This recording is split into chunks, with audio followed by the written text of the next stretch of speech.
Olá, queridos, a paz do Senhor, você está no ADEC TV e hoje no quadro Lições Bíblicas. Hoje nós vamos estudar a lição de número 13, o poder de Deus na missão da igreja.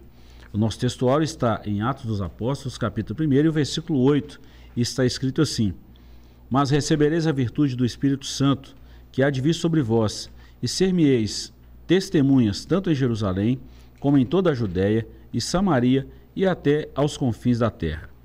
Verdade prática: o Espírito Santo é a força motriz que movimenta a igreja.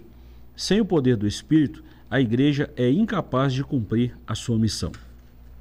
A leitura bíblica em classe está em Atos dos Apóstolos, capítulo 13, versículos de 1 a 4.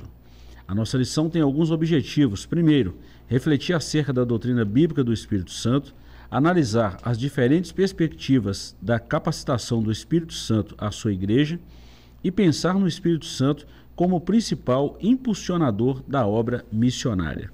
Comigo, o professor Joás, nós estamos na última lição desse trimestre, o primeiro trimestre de 2024, onde estamos falando do corpo de Cristo. Eu vou dar só uma lida aqui, professor, nas 12 lições que já estudamos e vamos começar o nosso comentário dessa lição 13. Lição 1, a origem da igreja. A lição de número 2, imagens bíblicas da igreja. A natureza da igreja foi a lição 3. A igreja e o reino de Deus foi a 4. Lição 5, a missão da igreja de Cristo. 6, igreja, organismo e organização. O ministério da igreja foi a lição 7. A disciplina na igreja a 8. 9, o batismo, a primeira ordenança da igreja. A ceia do Senhor, a segunda ordenança, foi a lição 10. A 11, o culto da igreja cristã. A última lição, o papel da igreja, o papel da pregação no culto, que foi a lição 12, e hoje, o poder de Deus na missão da igreja.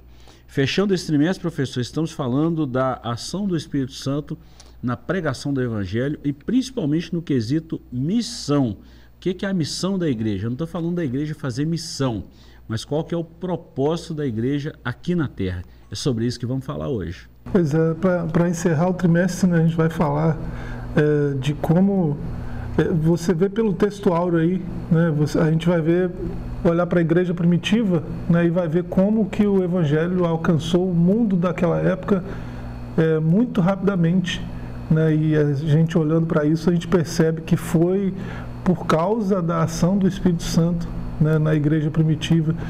Foi o mover, o poder do Espírito que impulsionou a igreja, né, a alcançar, pela pregação do Evangelho, com o poder do Espírito, alcançar o mundo daquela época. Professor, e nós estamos falando que a missão principal da igreja é essa mesmo, sair das quatro paredes e estar falando do amor de Deus. Levar o Evangelho para fora, né?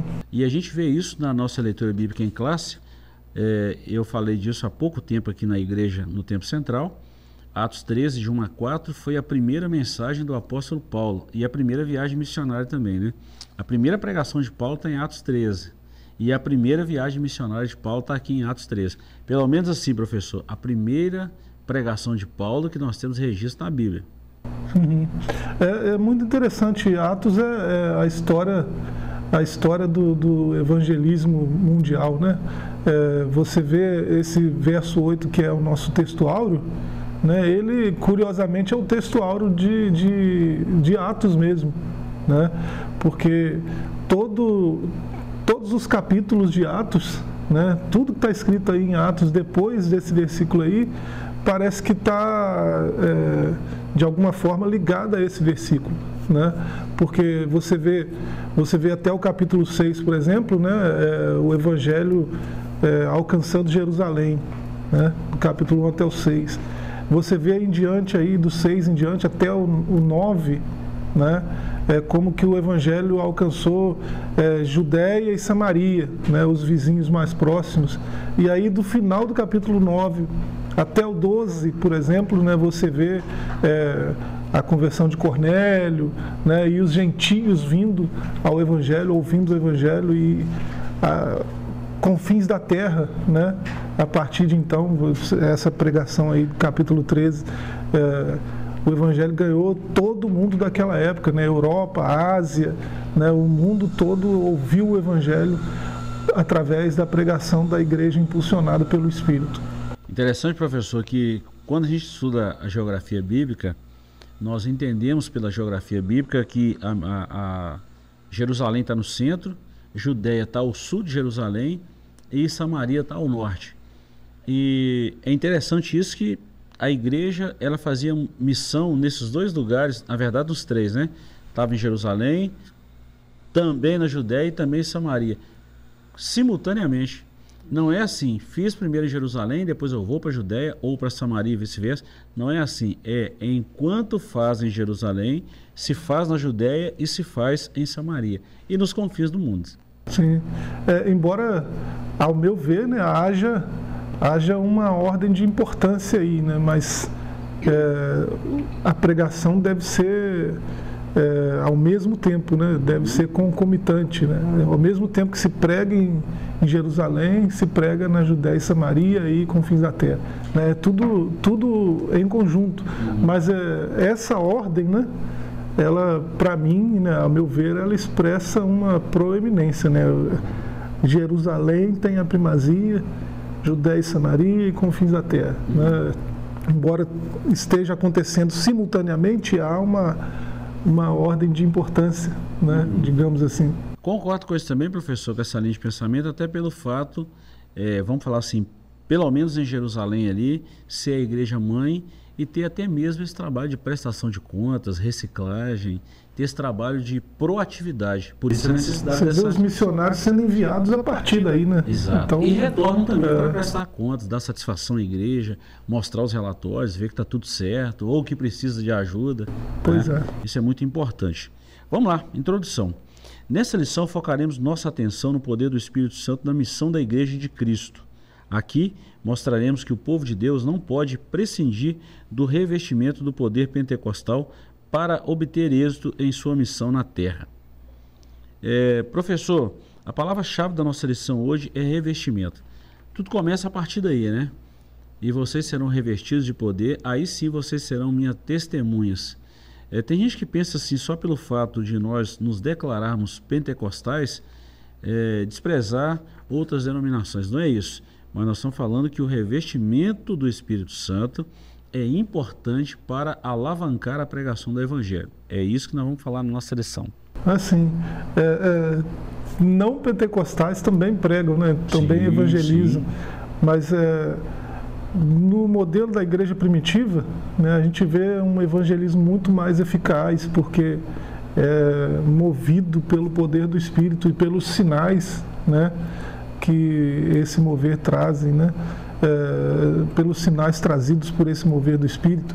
Então, um pentecostal, né, assim, que está aberto a toda a experiência do Espírito, né, como aconteceu lá na igreja primitiva, ele tem muito mais chances de ter sucesso no seu evangelismo, né, porque esse é impulsionado pelo mesmo Espírito que muito rapidamente, né, uma igreja de poucos membros, rapidamente tinha 3.000, 5.000 e foi expandindo, né, um crescimento absurdo, né, e mais absurdo ainda é que é dito sobre esses mesmos 3.000, 5.000 que eles permaneceram, né? O que é mais chocante para nós não é que é uma conversão desse tamanho, mas é uma permanência dessas conversões todas, né, naquilo que aprenderam. Então isso só foi possível pelo mover do Espírito, né, pelo trabalhar do Espírito, pelo poder do Espírito agindo através daquela igreja, né? É muito interessante isso aí, professor. É um detalhe que você levantou muito importante. Não é só a conversão, mas a permanência. Bom, professor, nós vamos falar muita coisa aqui dessa doutrina pentecostal clássica, o movimento da igreja hoje, a ação do Espírito Santo hoje no seio da igreja, mas deixa eu só levantar uma questão aqui bem rapidinho. A gente fala muito nos dons espirituais.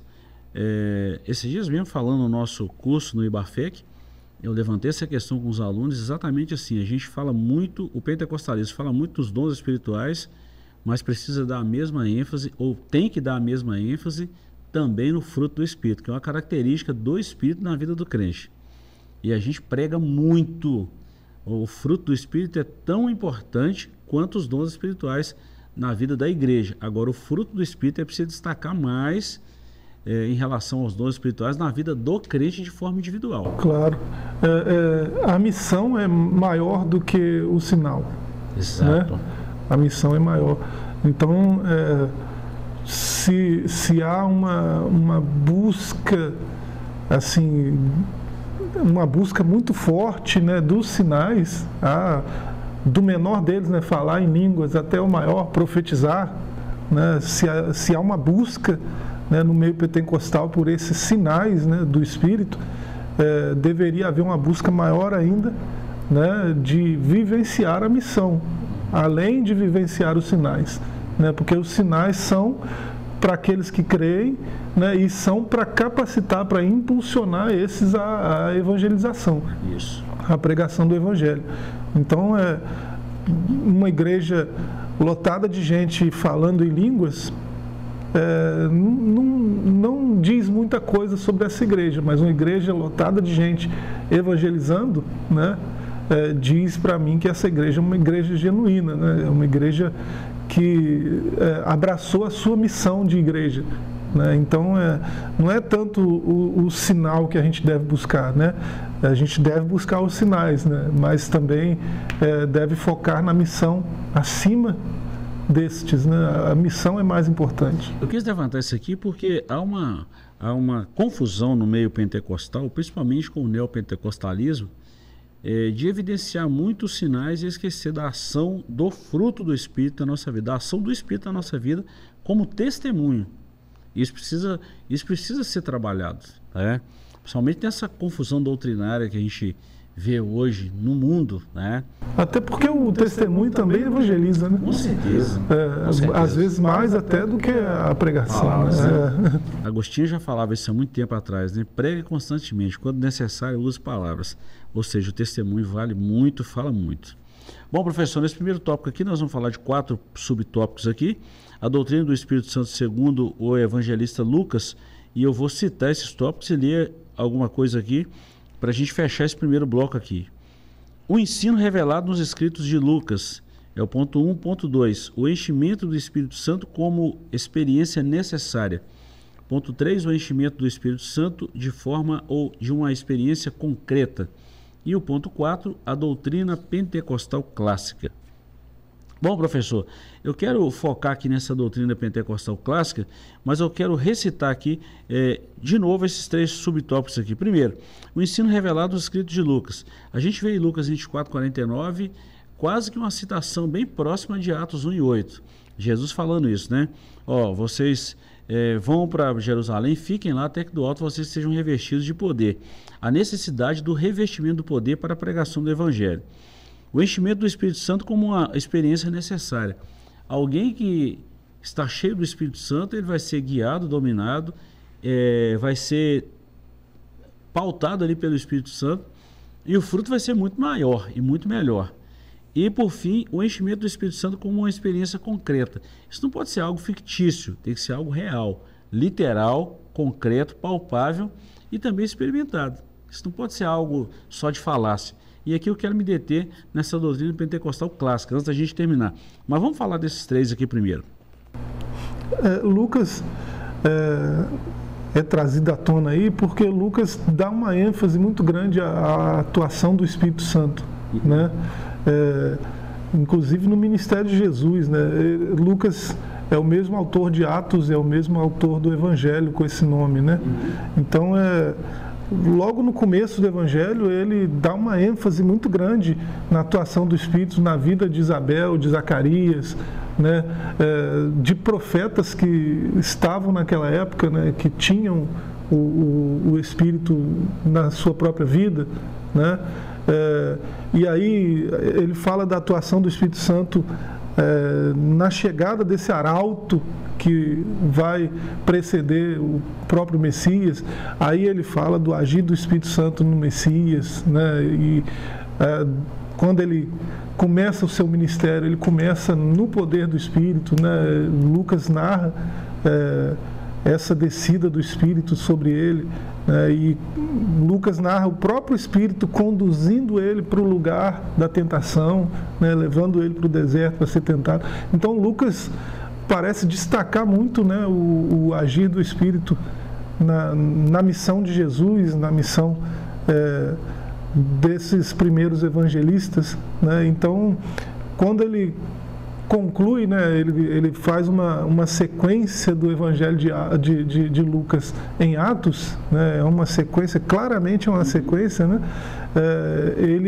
ele mostra como isso desencadeou, né, a evangelização mundial, como esse atuar do Espírito começou lá, Isabel e Zacarias e Maria, né, e o ministério de Jesus, e depois ele se desenrolou, né, na descida do Espírito Santo na igreja e impulsionando aqueles primeiros pregadores que evangelizaram e ganharam milhões de almas para Jesus, né? Interessante, professor, que em Lucas, no Evangelho de Lucas, ele traz esse contexto histórico.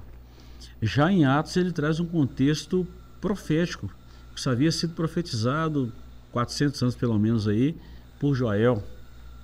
E ele remonta isso na pregação de Pedro. E Pedro fala isso, então ele registra. Então nós vemos aí a importância desse ensino revelado nas Escrituras, né? Também desse enchimento como experiência necessária. Isso precisa ser vivenciado. E também de uma experiência concreta, assim como os sinais seguem. Com Jesus aconteceu assim, com os discípulos aconteceu assim, e com a igreja atual precisa acontecer assim também. Isso é um impulsionamento do Espírito Santo ou um impulsionamento para a igreja do Senhor na pregação do Evangelho. Isso é fato. Isso. Esses dois estão em evidência, né, professor? Graças a Deus. Isso é bom. Graças a Deus. O quarto ponto, antes da gente concluir esse primeiro bloco aqui, essa doutrina pentecostal clássica. Eu estou lendo um clássico aqui do pastor César Moisés, esteve com a gente aqui na EBO do ano passado. E ele trouxe uma doutrina, um livro sobre o pentecostalismo clássico, que é uma obra de arte, viu, professor? A gente sempre está falando de livro aqui, é muito legal, os irmãos que puderem adquirir esse livro, fala do pentecostalismo clássico. E eu quero ler aqui um ponto. Desde os seus primórdios, a doutrina pentecostal clássica afirma que o falar em línguas desconhecidas é a evidência física inicial do batismo no Espírito Santo. Em 3 ocasiões no livro de Atos, a manifestação das línguas está presente em todas elas. Chama a atenção o fato de todos terem experimentado o fenômeno de falar em outras línguas. Atos 2:4, 10:44 a 46 e capítulo 19, versículo 6. Até mesmo a narrativa de Atos 8, 14 a 25, onde não há menção de ocorrência de línguas, o evangelista parece deixar subentendido que as línguas estiveram presentes. Atos 8, 18 e uma conferência aí com Atos 9, 17. Nós vemos a evidência do batismo com o Espírito Santo, a evidência do falar em outras línguas, a sequência desse dom tão precioso para a igreja, ali depois de Atos 2, e vemos isso hoje também. Agora, professor, uma coisa que nós precisamos falar e até mesmo refletir sobre isso, perdão da palavra, mas é uma bagunça doutrinária no meio, vamos dizer assim, entre aspas, pentecostal. Muita coisa que a gente vê de pentecostalismo não pode ser chamada de pentecostalismo clássico. Muitas modinhas, muitas inovações, muita coisa que não é ação do Espírito Santo.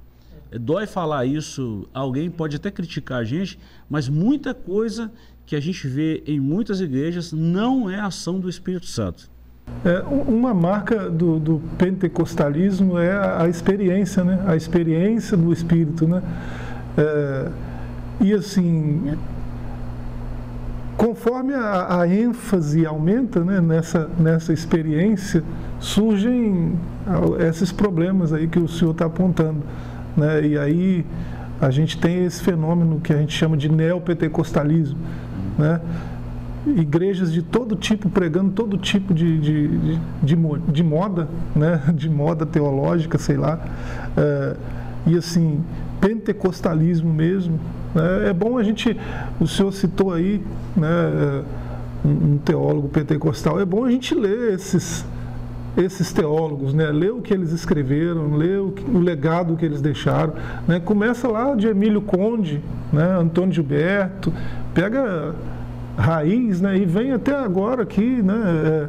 A gente pode falar de Silas Daniel, de Gutierrez, né? A gente pode falar, o Cláudio Honor esteve aqui com a gente, né? Cláudio Honor de Andrade, Então, a gente dizer que é pentecostal, né, a gente tem que saber o que está falando, né? O que você chama de pentecostal, né? Que tipo de pentecostal você é. Então, para a gente defender o nosso ponto, a gente precisa conhecer o nosso ponto, né? Então, esse conhecimento é muito necessário.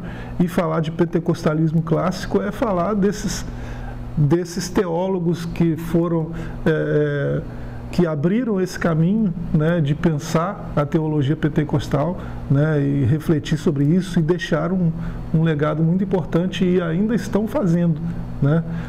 Muitos desses nomes que a gente citou aqui ainda estão construindo essa teologia, porque é uma ciência, né? Então busca-se o conhecimento, e conhecimento que fica só com quem está buscando não é algo muito útil, né? Precisa ser compartilhado, e esses homens têm feito isso com muita maestria, né? Verdade. Eu vou encerrar esse primeiro bloco aqui, professor, falando uma verdade que eu aprendi lá no seminário teológico, que toda a experiência pentecostal, ela não pode sobrepor a palavra de Deus.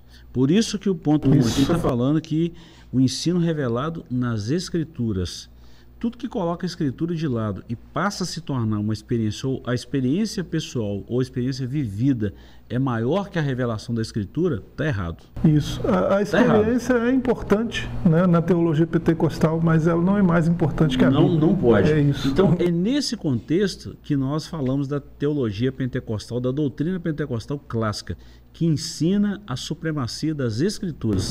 É importante, né, a gente lembrar que nós pentecostais somos reformados, né? Sola Escritura vale para a gente também. Com certeza. Né? Então, nossa base de fé e de prática é a Escritura. Verdade. Dá uma segurada aí, professor. Nós vamos para um breve intervalo, voltamos já já com a segunda parte dessa lição maravilhosa. Não sai daí que voltamos já já.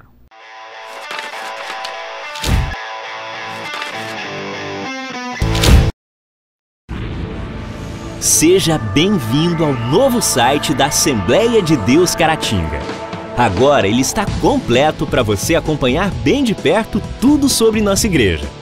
Nele você encontra um pouco de nossa história, onde nós estamos, nossos horários de cultos e endereços de nossas filiais. E ainda você poderá fazer seu pedido de oração, sua contribuição, acompanhar nossas notícias, entrar em contato conosco e muito mais. Mais uma forma de você acompanhar tudo o que acontece na Assembleia de Deus Caratinga, de onde você estiver. Acesse agora assembleiadedeuscaratinga.org. Uma verdadeira história de fé, renúncia, desafios e conquistas. Você irá se emocionar e extrair lições extraordinárias da biografia de um dos mais expressivos líderes do movimento pentecostal no estado de Minas Gerais. Recomendada por influentes líderes cristãos. Adquira agora mesmo Ari Coelho, um legado de fé, e descubra detalhes de uma história de vida que pode transformar a sua. Um produto com a qualidade CPAD.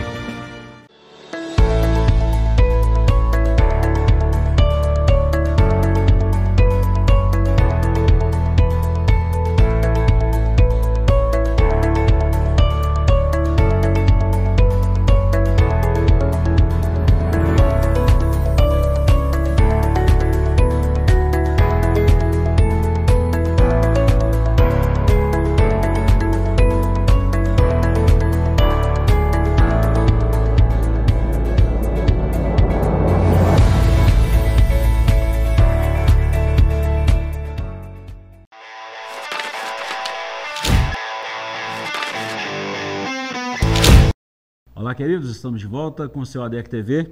Hoje nós estamos na última lição do nosso trimestre, estamos falando nessa lição de número 13, o poder de Deus na missão da igreja. Já falamos aí um panorama de todo o trimestre e nós estamos fechando essa lição, professor, com essa lição importantíssima no quesito doutrinário. Eu vou repetir uma frase que eu falei agora, bem há pouco agora no primeiro bloco, que nós estamos numa vamos falar assim, numa confusão no meio pentecostal, né, do neopentecostalismo, que alguns deixaram de lado a palavra de Deus e a experiência vale mais que a palavra de Deus. Vou falar de novo, isso está errado. A palavra de Deus precisa ter a primazia no nosso meio.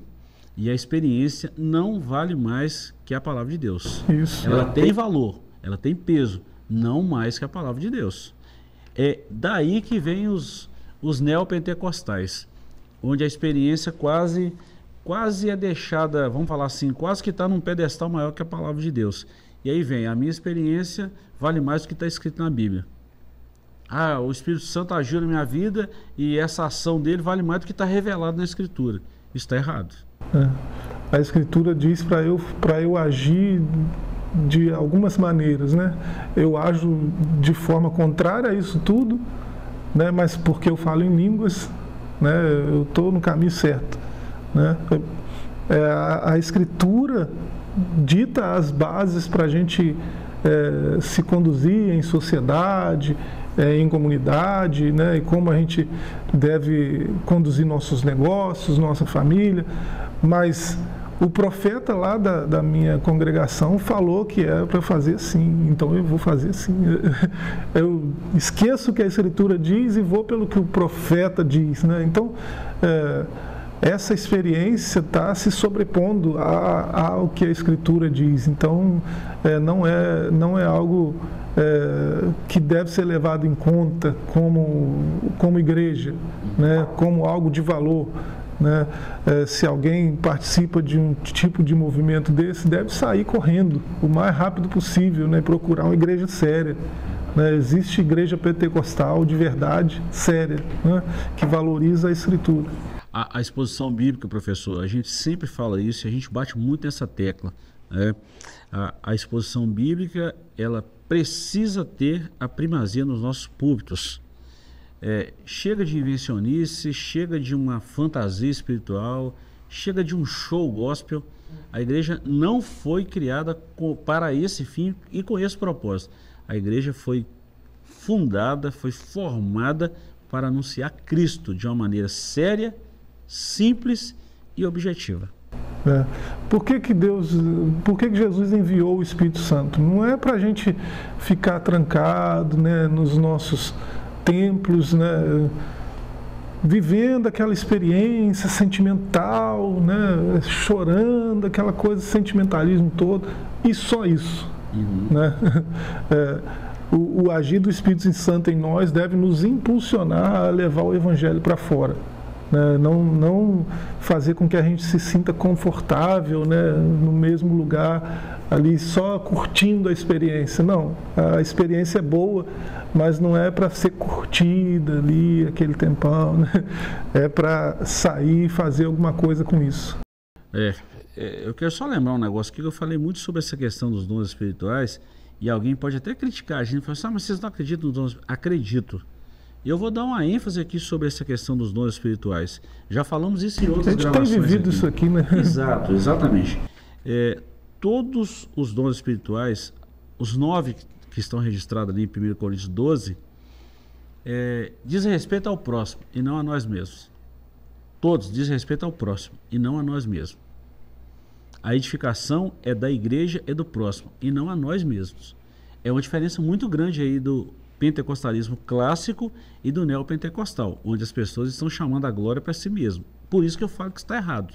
Isso precisa ser combatido com a pregação séria da palavra de Deus, que está virando bagunça, viu, professor? Infelizmente, está virando bagunça. Um concurso de quem faz a dancinha mais diferente. Tem gente escalando pilastra, né? Dizendo que é no mover do Espírito. Então, cada coisa que a gente tem visto que não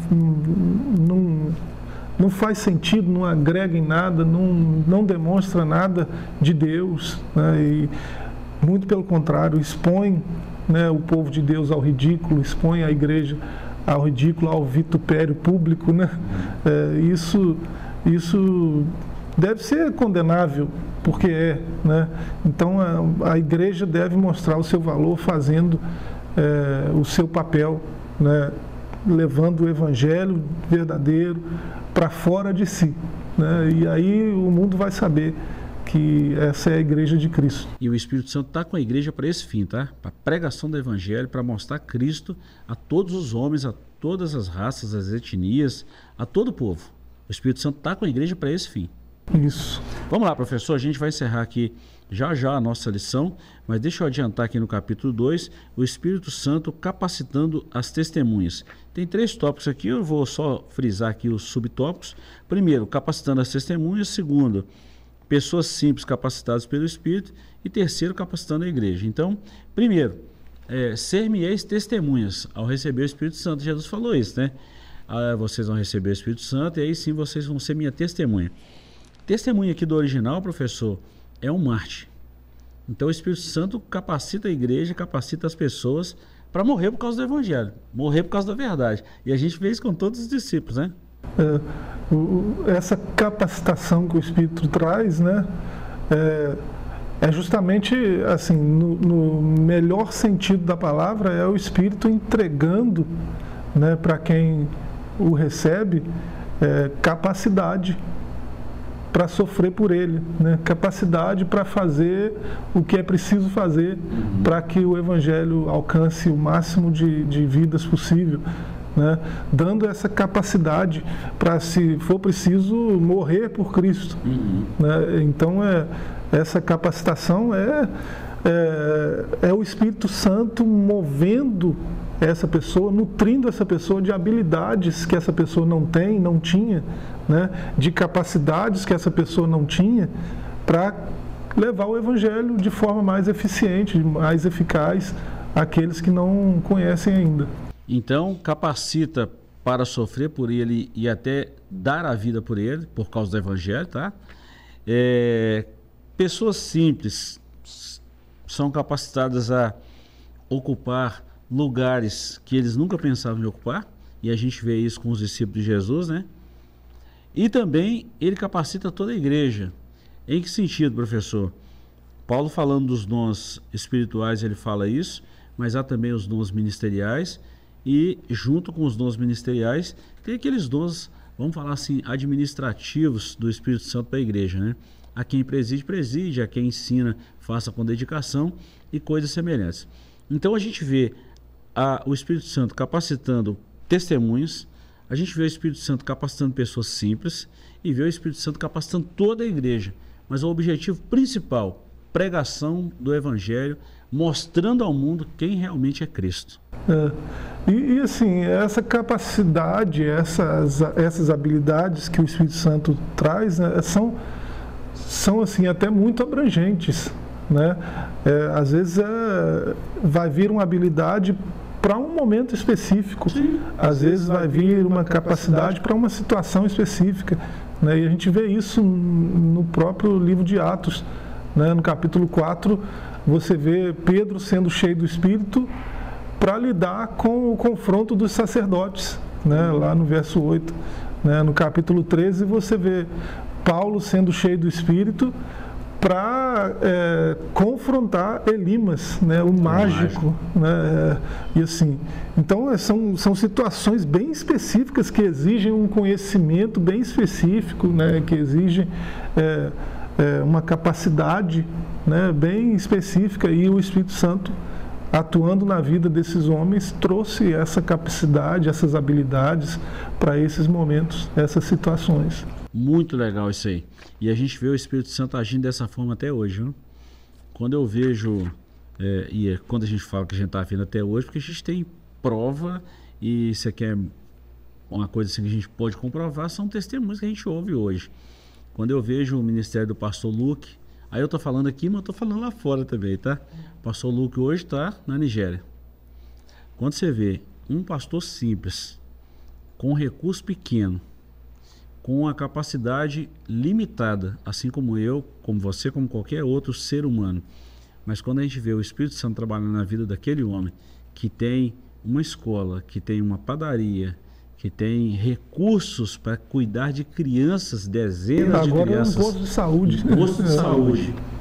Isso, professor, a gente vê nitidamente a ação do Espírito Santo na vida de um homem desse, para cuidar e mostrar e revelar Cristo a dezenas de centenas de pessoas. Nós estamos falando de um país pobre, de uma pessoa com recurso limitado, mas a gente vê o tamanho da obra de Deus. Isso eu estou falando lá na Nigéria, mas nós conhecemos o trabalho do pastor Luke.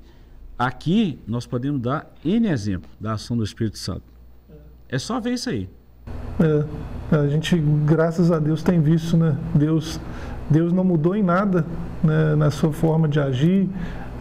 Essas capacidades que ele deu aos primeiros evangelistas, ele continua dando hoje, né? O que diferencia é a disposição, né, em servir, em fazer o que ele está chamando para fazer. Alguém pode estar pensando assim, será por que o pastor está falando de uma lição dessa aí e lembrou do pastor Luke? É exatamente por causa do capítulo 3º aqui, a gente encerra aqui, o Espírito Santo como fonte geradora de missões, o envio de missionários e a estratégia missionária. Pastor Luke saiu da Nigéria, veio para o Brasil, fez jocum, é um jocumeiro, legal demais isso aí, eu acho fantástico. Assim como tem filhos de pastores nossos aqui, como a Esther do pastor Daí, me fugiu o nome agora da filha do pastor Sérgio, fugiu o nome aqui agora. Sérgio Dutra, né? Me fugiu o nome agora do nome dela. Esqueci.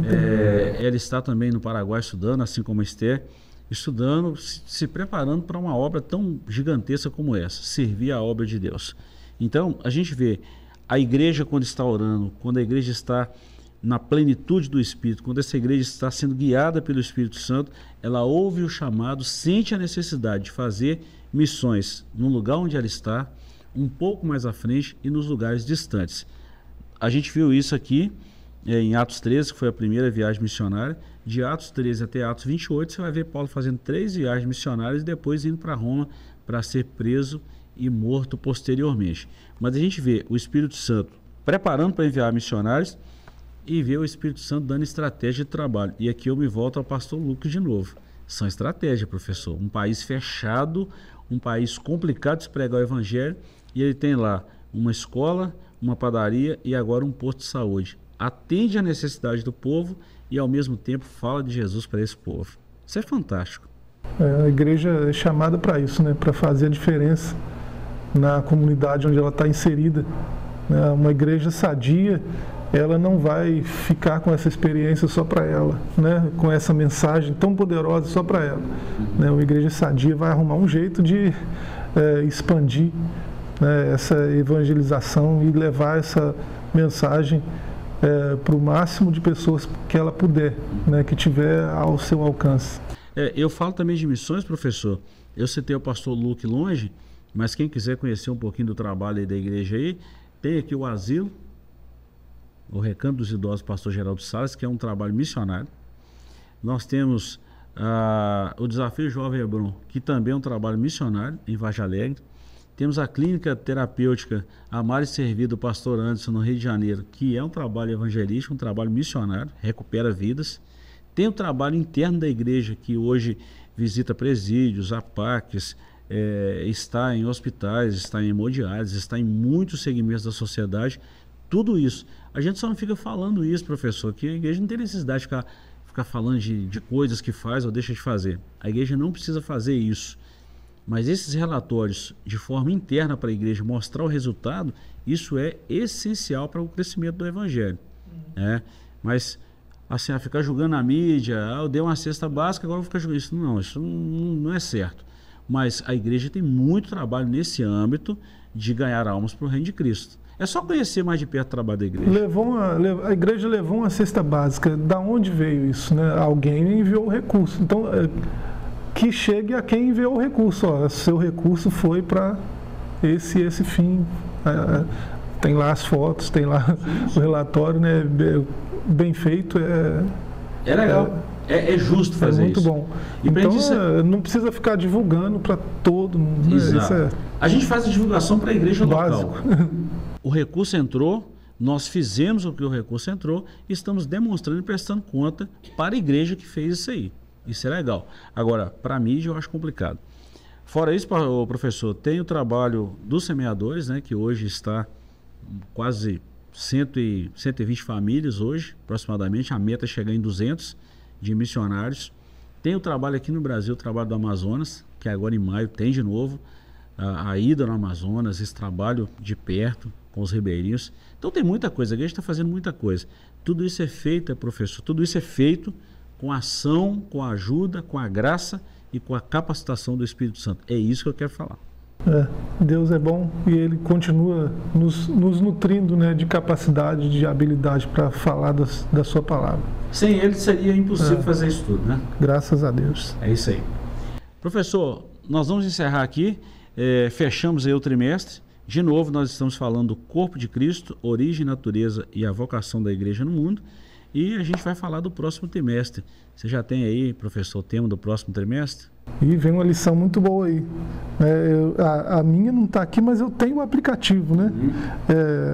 A lição do segundo trimestre de 2024, a carreira que nos está proposta. Olha bem. Muito bom, né? A gente já deu uma folheada aí, fala desde a caminhada, né, do início da caminhada cristã até o nosso alvo, que é a glória, né, o céu de glória que nos espera, né, a cidade celestial. Então é coisa muito boa que está vindo por aí. Se não me engano, comentarista esse próximo trimestre é o pastor Oziel, né? Isso. Muito bom. Vale a pena seguir o pastor Oziel nas mídias aí. Ele é um baita de um professor, é escritor nosso da CPAD e vale a pena a gente estar inteirado disso aí. Nós queremos te agradecer por mais essa companhia, te fazendo um convite especial a estar conosco em uma das nossas igrejas, espalhada aí em todo o município de Caratinga, a estar presencialmente aos domingos de 8 às 10 da manhã no estudo da Escola Bíblica Dominical. Fiquem todos com Deus e até o nosso próximo encontro com a primeira lição do segundo trimestre de 2024. Até lá e um forte abraço.